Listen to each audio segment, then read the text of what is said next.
you wanted to add there. My fundamental point, Michael, is what does America expect from us vis-a-vis China? Yeah, and it's probably the most pertinent and necessary question to ask.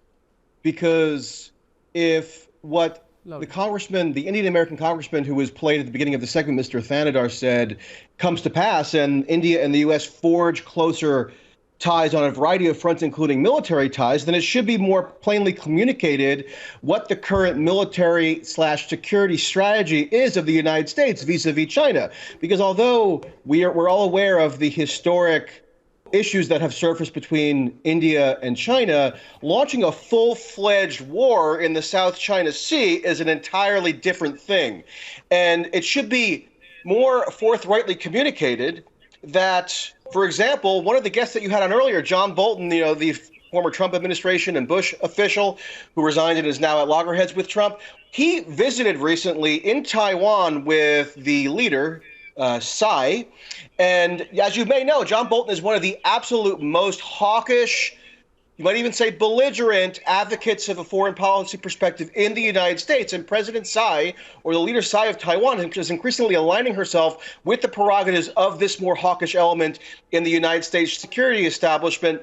And the U.S. is increasingly bolstering its military posture in and around Taiwan, including at the northern tip of the Philippines, where it just opened 2 new bases this year, to prepare, and some might argue even potentially instigate, a war with China over Taiwan. So if the U.S. is attempting to enlist India in its strategy in this regard, and people in the U.S. and India are saying they welcome and celebrate potentially closer military ties, one of these military, quote, ties that the U.S. is currently promoting is essentially a preparation to wage unprecedentedly massive and destructive warfare against China, and for India to play some sort of supporting role in that conflict, which I tend to doubt to be in India's self-interest. So, sort of, before you come in, I want Gaurav to respond to that. Watching very keenly, Gaurav from a defense perspective, and Kamal Sibal, who's one of our leading ambassadors from a diplomatic perspective. I like the fact, Michael,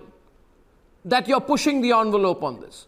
But my own sense is, Gaurav, that's great for India. You want India to be a counterweight to China in trade, artificial intelligence, a space. Do you want to fight a war against China? I'm not sure of that at all, in fact. Well, that's what the United States is I think we made our position. No, I think we made our position clear post-Ukraine. Your wars are not our wars. Gaurav, what do you think? Arnab, I just want to tell our American friends here on the panel that we were fighting the Chinese when the Americans were standing against us. We were fighting the Chinese when they were sending the 7th Fleet to aid Pakistan. We have fought the Chinese in 62, we fought them in 67, and very recently we fought them in Galwan. We had a face-off in Tawang. We have been facing the Chinese along the 3,600-kilometer long line of actual control. So if there is any country that has recently seen action against the Chinese, it is India, and in some part, Vietnam. Now, having placed that on the table, I would like to tell our American friends that yes, we do need American technology, of course. And I think Americans make the finest weapons in the world. But I would like to ask my American friends, what happened to your American technology in Kabul? What happened to your American technology in Vietnam? What happened to your American weapon systems in Korea? What happened to your American weapon systems in Iraq? And what happened to your famous Patton tanks? Sir, let me tell you, I was agreeing then with the your problem point, with the Americans is American soldiers. Because that is exactly what I'm telling you, sir. Please give me 1 minute, sir. Please give me 1 minute. You've just shot yourself in the foot. When American soldiers use American equipment, America loses wars. This is the point that I'm trying to make. You lost Vietnam, you lost Korea, you lost Iraq, you lost Afghanistan. It is the man behind the weapon who's more important. Today, American soldiers are not fighting in Ukraine. It is American weapons that are being used. What happens to American weapons when Americans use American weapons? This is my question to you. Can you name one instance after 1945, the Second World War, where America, the lone superpower currently in the world, has conclusively won a war, a conventional or a non-conventional battle or counterinsurgency using American weapons against an adversary who was probably in the immortal words of Farid Zakaria, using fourth-grade Russian weapons? Can you tell me that? I was agreeing with your point entirely.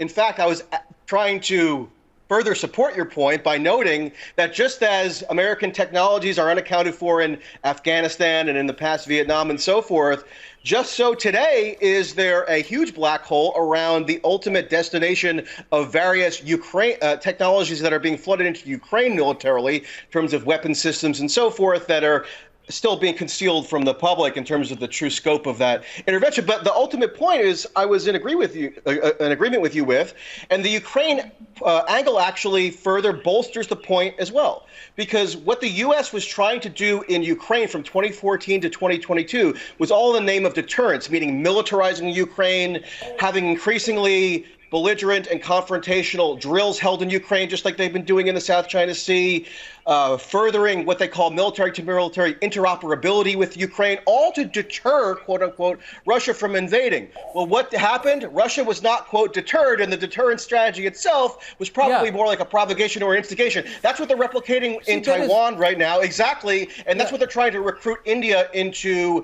playing second fiddle to, which I think, in light of the history that you just laid out there, it has a very strong potential of being counterproductive.